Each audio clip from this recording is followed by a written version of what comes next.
This is Dr. Ron's Words of Wisdom, words on leadership, goal setting, productivity, and a whole lot more. I trust for you today this will be like a vitamin or a supplement for your mind and heart. And wherever you receive podcasts from, would you please subscribe to Dr. Ron's Words of Wisdom? If you could leave a rating and a written review, it would be very, very helpful, whether it's iTunes, Spotify, Stitcher, Podbean. It's everywhere. So just do that. And if you would tell everyone that you know about Dr. Ron's Words of Wisdom, I would really appreciate it. Today I want to talk about goals, but I want to add another dimension to it, something that I don't believe I've ever addressed in any of the sessions that I've conducted on goal setting. I have always, at least in my adult life, been fairly goal-oriented. I didn't come by this naturally. I don't remember ever anyone in my home growing up talking about, now set yourself some goals, set some goals for yourself. I don't remember anyone in elementary, junior high, or high school. I'm not even sure that I recall it in college or grad school. But for whatever reason, I had read enough literature. It was my grandmother who directed me I probably wasn't even a teenager yet, to read Dale Carnegie's How to Win Friends and Influence People. And that and some of his writings, I began to pick up on some of that. But one thing that I discovered, whereas I was very goal-oriented in relationship perhaps to my vocation, but other areas of my life would be out of control. It wasn't until I came across the concept and the idea of aspirational goals, and there are lots of people writing on it. I happen to think one of the best on this subject is Brendan Burchard, and you would do well to read after him.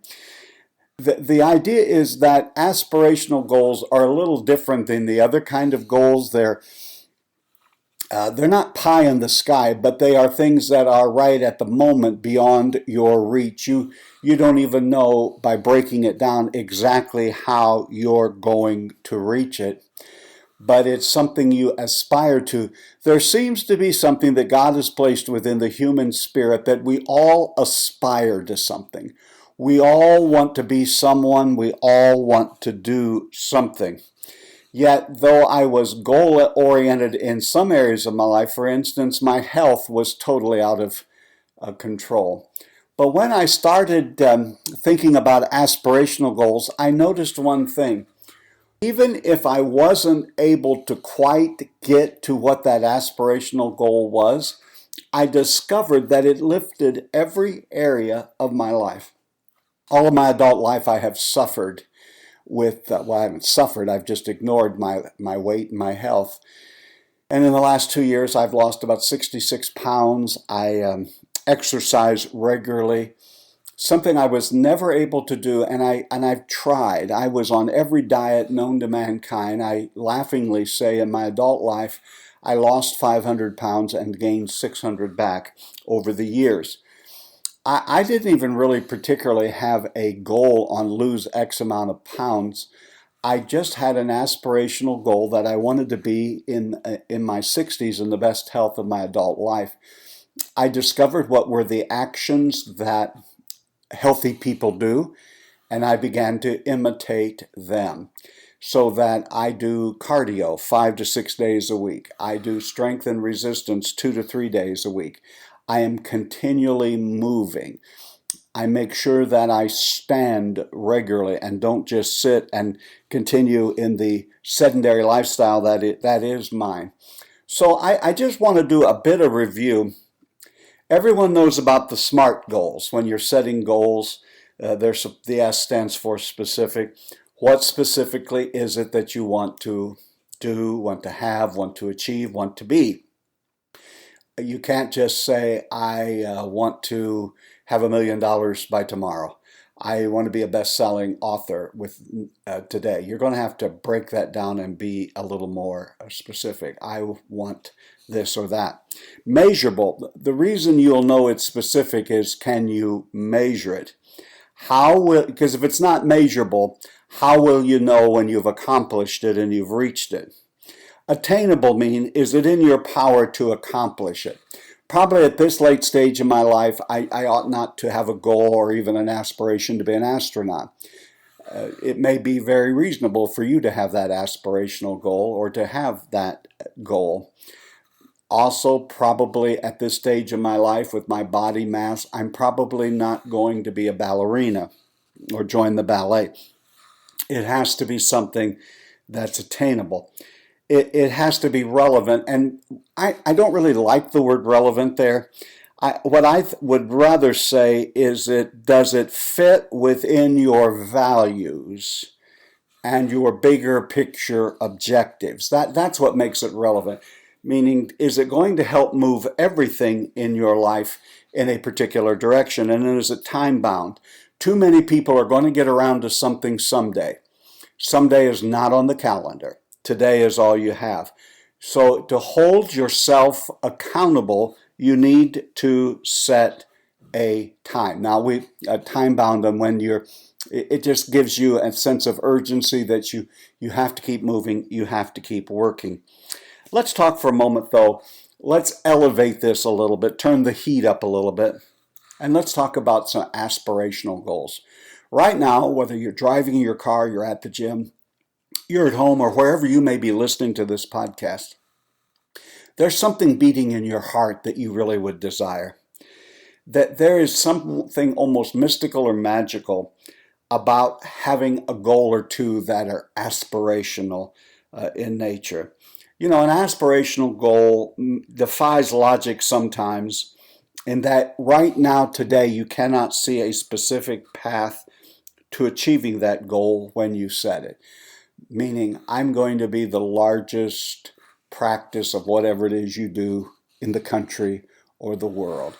I'm going to be a life coach. I'm going to be financially independent. I'm going to have the largest real estate insurance agency, brokerage agency in the country. And here you are in your little 1 or 2 person outfit, and you wonder, how can that be? That doesn't fit the SMART goals, but I do think it's good to have aspirational goals. Aspirational goals are things that are dreams, but yet they're things that resonate with you. The reason they are aspirational rather than a SMART goal, or the SMART goal, with maybe 20 to 40 to minutes to an hour, you can figure out what the steps are to achieve that. If you want to save for retirement, you have to look at your budget. You have to automate it. You have to decide every week or every month, I'm going to put this much into an IRA, a 401k, a tax shelter annuity, whatever.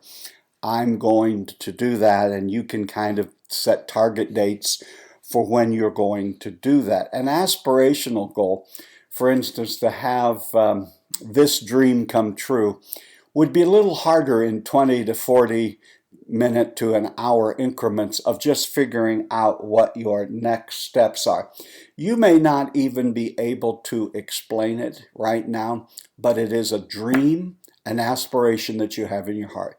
Now, you know, I tell you continually to be practical. I am also wanting to make sure you're not hearing me say that all your goals should be aspirational. The majority of your goals, things that you're working for, should fit across the SMART acrostic. They should be specific, measurable, attainable, relevant, and time-bound. But I think to really make the difference and be the person you were created to be, you ought to have 1, 2, maybe 3 aspirational goals. Things that you right now today can't explain how it's going to happen. And you're not even sure when or if or how you're going to attain it. But it's something that resonates in your heart and your spirit. You just know that it's something right now very important to you. It's not something that I could call you up on the telephone and say, here is, in my opinion, the aspirational goal that you should have. They don't come from that. They come from your own heart, your own spirit. They are who you are. It fits in with your values. Only you know what your dreams of a preferable future look like. And you know what it is that you desire over your lifetime. Now, Let's do this with these aspirational goals. Perhaps when you're done listening to this podcast, you might get alone with a piece of paper and a pen or do it electronically. And when you think of two or three of those things that you want to aspire to, that you want to achieve, that really frighten you, scare you, and even at the moment, don't worry about it if you don't know how you're going to accomplish it. I want to give you 4 things that I think you immediately should do with these aspirational goals. The very first I've already been talking about. Figure out what it is you want. What is it that you are aspiring to? What is that dream that has been birthed within your heart that will not go away? You can try busy work. You can try achieving things. You can try setting other goals, which you should do. You can get busy with the material of life. But when you're by yourself, there's that nagging aspiration in the back of your mind that, ma'am, sir, you should do this. Go ahead, write it down. Even if it frightens you, write it down a second. Write it down. What is that aspiration? Now, whether you can do it in one sitting, I think if you get in the flow, you'll be able to do it in one sitting, and that is break it down into smaller parts just as you do all goals. In order to aspire this, are you going to have to learn how to be more productive? Then get some books, go to some seminars, conferences, webinars, get a coach, learn to be productive. Are you going to have to increase your income? Find a mentor, find someone who can help you increase your finances. To get that aspirational goal, are you going to have to eliminate debt? Well, build a debt snowball or do whatever you need to do. Find someone who is a financial advisor and have them help you. Break it down by saying, I need to read this book, I need to go to this conference, I need to hire this coach, I need to go to this seminar, and breaking it down into actions that you can take rather than just, well, someday I'll get around to it, or keep trying to suppress the dream. Break it down into smaller parts and get specific. This is where an aspirational goal can be put into the SMART goal template. You've gotten specific, and now you can measure. Maybe you're not going to be able to measure exactly when you achieve this aspirational goal, but begin to measure and put the time-bound and attainable parts is by a week from today, I will have researched and find the best literature on this subject. I will dedicate 10, 20, 30 minutes, an hour a day to studying this. I will begin investigating conferences that deal with this particular subject I'm interested in. I will get online and investigate Fiverr and other places where I can farm out some of the things that will help me to get there. I will look at the possibility of coaching and conferences and put dates on it. Don't just say, I'm going to do this someday.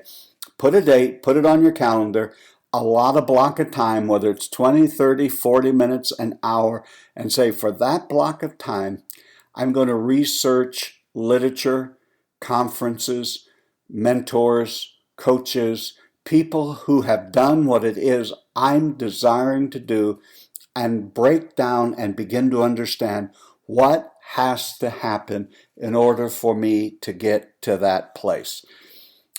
So that's what you got to do. You've got to figure out what you want, get specific, write it down, break it down into smaller parts just like you do. This will inspire you to have an aspirational goal or two in your goal toolbox. Will give you leverage. It will inspire you. It will get you out of bed in the morning. I was a mere child and a very young child when President John F. Kennedy said we were going to the moon. At that moment, it was impossible. No one knew how we were going to get to the moon. And now several individuals have been to the moon. But it didn't happen until somebody set an aspirational goal. One thing I know about aspirational goals is they are a lot like a dream that has been birthed in your heart. The greatest speech made in the 20th century and perhaps in the history of the United States and the Western world was Dr. Martin Luther King Jr.'s "I Have a Dream." He didn't entitle that speech, "I Have a Plan." He didn't even call it, "I Have a Good Idea." No one much follows ideas and plans. They follow a dream. And before anything can become a plan, before anything can become a project, before anything can be broken down into bite-sized pieces, someone has to have a dream. Now, my friends, do not misunderstand that I'm saying our dreams need to be as audacious and bold and culturally transformational as President Kennedy's or the Reverend Dr. Martin Luther King Jr. The only person your dream needs to inspire is you. And I believe, my leadership friends, you have a dream in your heart that's aspirational. You're even kind of afraid to tell anyone because you're afraid they'll laugh at you. Go ahead and tell me.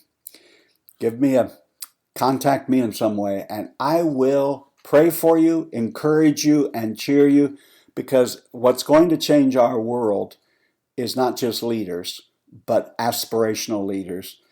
You follow the dream that you have in your heart. You have been listening to Dr. Ron's Words of Wisdom, words on leadership, goal setting, productivity, and a whole lot more. I trust today this was like a vitamin and a mineral for your mind and heart. And again, wherever you find this podcast, please subscribe and leave a rating and a review. Remember, my leadership friend, keep dreaming big dreams. You're doing better than you think you are. And until next time, this is Dr. Ron saying, have a great and blessed day and dream big.